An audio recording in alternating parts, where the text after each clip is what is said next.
Today, we're going to talk about an absolute beast from Nokia, a smartphone that packs a massive 7500 mAh battery, and a stunning 200 megapixel DSLR level camera, all at an unbelievably affordable price. Yes, you heard that right, we're talking about the Nokia X500 Ultra 5G. If you're excited to get your hands on this powerhouse, make sure to watch this video till the end, because we're revealing all the leaked features, pricing, and launch details of this monster device. So, let's dive in. Features of Nokia X500 Ultra 5G.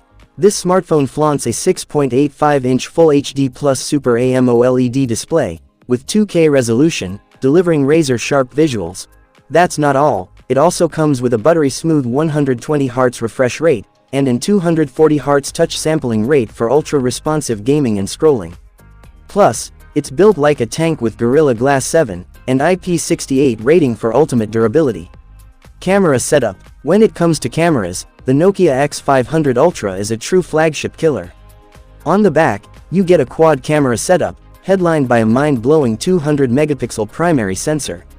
And it doesn't stop there, it's accompanied by 32 megapixel, 16 megapixel, and an 8 megapixel lenses for pro-level photography. For selfie lovers, there's a 32 megapixel front camera.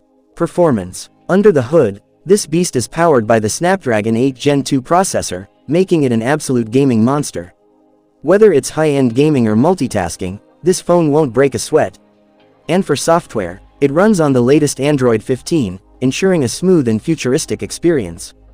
Battery backup. Worried about battery life? Don't be. Nokia has packed a massive 7500 mAh battery inside, supported by 120-watt fast charging, via Type-C port, meaning you'll spend less time charging and more time using your phone.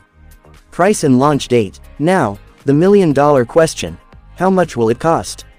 Expected to be priced around $700, this phone is shaping up to be a steal deal for what it offers. As for the launch, mark your calendars, mid-next year is when this beast is expected to arrive.